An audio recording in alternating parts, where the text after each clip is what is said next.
Okay, so I've chosen to analyse the poster Dracula from 1931, which is a popular film with critics getting a 94% rating on Rotten Tomatoes and 82% as an audience score. Now, in terms of genre, it's a horror film, it's a vampire film, and it repeats the male vampire, the Dracula in a cape, who is stalking a victim on the poster. The difference on my poster is that the victim is male and not a female. In terms of narrative, we have the standard binary opposition of good versus evil, natural versus supernatural. So Dracula is supernatural, while the man at the bottom is natural. So it's very much good versus evil. In terms of representations, we have the stereotypical male vampire who is stalking his victim, and the difference with my poster is instead of having a female vampire as a victim, we have a male victim. So that kind of challenges the stereotype of the victim in a vampire film being female. Normally the male character would be the hero and Dracula would be the villain. In terms of background, we have your stereotypical moon and the mist and clouds, which you would normally see on horror film posters, especially vampire posters. In terms of props, we have a boat. This might suggest that the character is trying to get away from Dracula and he's doing it on a boat.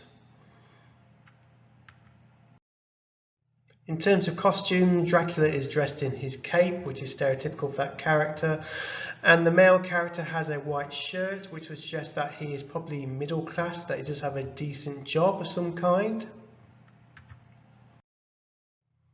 Now, in terms of how this poster was put together, so back like almost 100 years ago, this poster would have been painted. Today, posters are done using mostly photography, so in a photography studio, and the photographs would have been manipulated in Photoshop. In terms of hair and makeup, Dracula looks like he's got fangs, which you normally would see on a vampire poster. This would suggest that he is dangerous, almost like an animal. In terms of visual effects on this modern day poster, we do have this mist effect, which would have been created on Photoshop. And we've also got an outer glow effect on the word Dracula, so it just makes it stand out, makes it look a bit more supernatural. In terms of size and layout, Dracula is at the top because he has more power, and the victim is at the bottom because he's less powerful. And the word Dracula is really big in the middle of the poster because the film is about him. He is the most important character on the screen.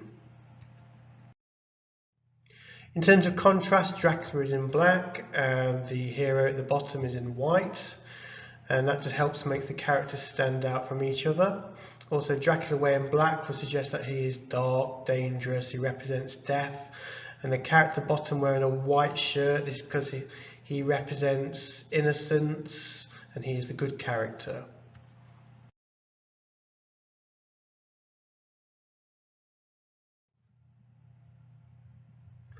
Now the green used, that could represent decay because Dracula is the undead, he's supernatural, he's vampire, so that green colour ties in nicely with the genre of decay.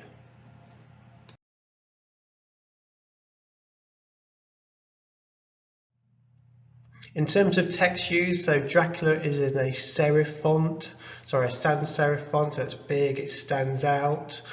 Why the tagline, the story of the strangest passion, that's in a smaller serif font. So the word Dracula is the biggest because it's the name of the film, so it's the most important. And the tagline at the bottom, that gives us a bit more of the storyline. So we know from this storyline that there's some kind of romance involved, and it's a strange romance, it's a different romance. And the fact that the world is ever known would suggest that this is a big storyline, that Dracula is a big presence in the world. In terms of the target audience for this poster, I would say it's aimed at vampire fans, fans of the horror genre, especially those who are interested in older films. This is an older poster, so fans who are vampire fans, people who might dress up as vampire fans might watch this, or anyone who's interested in old films, of the 1930s might be interested in this poster, but it's mainly aimed at the horror audience.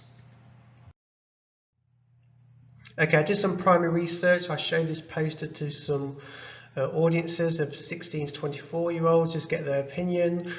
One person said this looks very boring, looks very ancient, so they didn't want to watch this one, because 90% of the people I questioned did say they would not want to watch the film based on the poster.